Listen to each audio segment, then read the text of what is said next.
Assalamualaikum warahmatullahi wabarakatuh. Perkenalkan, nama saya Teguh Septiandi dengan NIM 1916010107. Baik, di sini saya akan menjelaskan tentang revolusi uang, itu dengan mata kuliah kebanksentralan.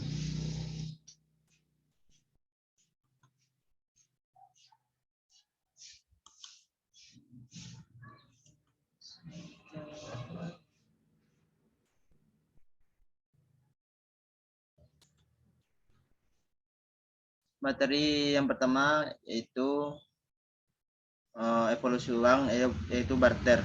Sebelum adanya lembaga kertas dan kepingan koin yang kita kenal sebagai uang, manusia telah mengenali sistem pertukaran, yaitu barter. Sejak tahun 90-an, manusia telah bercocok tanam dengan beternak demi memenuhi kebutuhan harian. Untuk mendapatkan hasil ternak dan kebun orang lain, manusia harus saling bertukar barang. Namun sistem ini tidak bertahan lama karena barang-barang yang dipergunakan dalam barter tersebut tidak memiliki ukuran nilai yang pasti. Untuk mengatasi sistem tersebut diciptakanlah sistem bank pada masa peradaban Babilonia, tepatnya pada tahun 2279 Masehi, sebelum Masehi.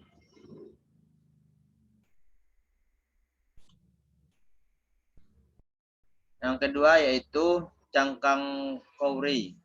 Memasuki tahun 1300 sebelum Masehi, wilayah-wilayah Afrika, Asia Selatan, Australia, dan Oceania menggunakan cangkang Crowry sebagai alat interaksi yang sah. Peradaban Mesopotamia kemudian membuka sistem penyimpanan barang-barang berharga seperti biji-bijian dan barang-barang kebutuhan pokok lainnya. Karakteristik alat transaksi yang bisa dilakukannya. Yang pertama itu memiliki bentuk fisik, bukan hanya sekedar ide semata. Yang kedua yaitu harus tahan banting karena kegiatan pada masa itu berpotensi merusak barang berharga. Yang terakhir yaitu harus ada persetujuan bersama dari masyarakat tempat barang tersebut dijadikan alat pertukaran. Yang ketiga yaitu koin dan kertas. Yang pertama adalah uang koin. Masyarakat pertama yang menggunakan uang koin sebagai alat transaksi yaitu masyarakat India dan Yunani kuno.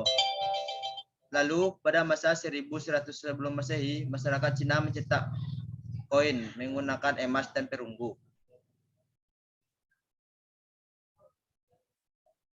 Koin berbentuk bulat itu diberi lubang pada bagian tengahnya. Lubang itu dimanfaatkan untuk menyusun koin menjadi sebuah rangkaian hingga menjadi lebih mudah untuk dibawa kemana-mana.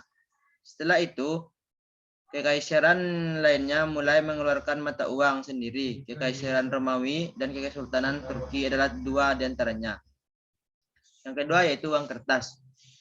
Uang kertas pertama kali hadir dalam peradaban Cina pada tahun 997 Masehi menggunakan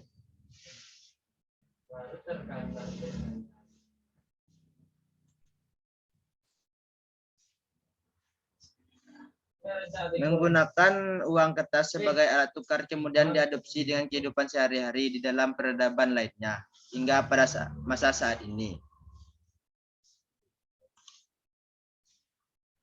Ada beberapa karakteristik yang harus dimiliki uang konvensional. Yang pertama, karakter yang harus dimilikinya yaitu bisa dipertukarkan. Uang harus bisa menjadi medium pertukaran untuk transaksi komersial, baik itu menjual dan membeli barang, membayar jasa, memberi upah bagi tenaga kerja. Yang kedua yaitu karakternya yaitu menyimpan nilai. Dalam penggunaannya, uang seringkali tak langsung digunakan pada saat bersamaan ketika didapatkan. Ada kemungkinan uang itu dipergunakan dalam kurun waktu yang sangat lama. Oleh karena itu, penting bagi alat transaksi tersebut untuk tidak kehilangan nilai meski dalam kurun waktu yang lama. Yang ketiga itu mudah dibawa kemana saja. Karakter ini sangat membantu pengguna uang untuk melakukan transaksi mana saja. Seterusnya yaitu tahan banting. Uang harus memiliki ketahanan yang tinggi agar tahan di situasi apapun supaya tidak mudah hancur, rusak karena cuaca. Seterusnya yaitu bisa dibagi. Maksudnya yang bisa dibagi yaitu contohnya kita mempunyai uang 100.000.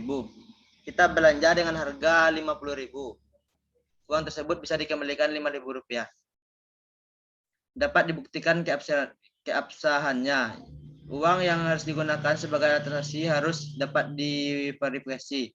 Dan uang harus memiliki karakter unik hingga tidak bisa dapat dipalsukan. Yang keempat yaitu kartu kredit dan uang elektronik. Memasuki zaman sekarang yang lebih modern, orang-orang berusaha untuk membuat penggunaan uang sebagai alat transaksi yang lebih efisien. Terlebih dengan seiringnya perkembangan zaman, semakin banyak orang yang membawa uang di skala besar. Pada tahun 1946, John Bingin, seorang bankir dari Brooklyn, Amerika Serikat, mengenalkan sistem kartu kredit. Jika ada seorang yang ingin melakukan sebuah pembelian, maka mereka bisa menggunakan sistem kartu kredit. Karena melalui beragam polemik dan perkembangan, akhirnya transaksi kartu kredit diadopsi di Amerika Serikat. Tak lama mengikuti perkembangan ini, muncul juga uang elektronik dan teknologi kartu chip. Sejak zaman ini, masyarakat bisa langsung melakukan pembayaran dengan kartu yang memiliki informasi tentang penyambatan uang mereka. Yang terakhir yaitu aset kripto. Pada tahun 2008, sebuah entitas ekonomi menyebutkan dirinya sebagai Satoshi Nakamoto mengenalkan sistem Bitcoin kepada dunia. Ia menyebutkan Bitcoin sebagai sistem uang kas elektronik. Transaksi perputaran dan penambahan Bitcoin direkam serta dicetak dalam buku besar elektronik yang berada dalam jaringan blockchain. Bitcoin memiliki kemampuan untuk memberikan biaya transaksi yang lebih rendah dibandingkan mekanisme pembayaran online konvensional.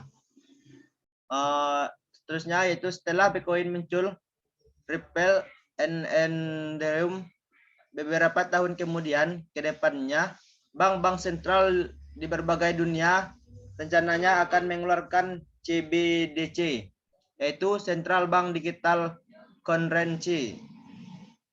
CBDC bukan hanya dikeluarkan oleh negara-negara maju saja. Melalui Bank Indonesia, rupiah kabarnya juga akan muncul dalam bentuk CBDC. Sekian, terima kasih dari saya. Kalau saya ada salah dan saya mohon maaf. Assalamualaikum warahmatullahi wabarakatuh.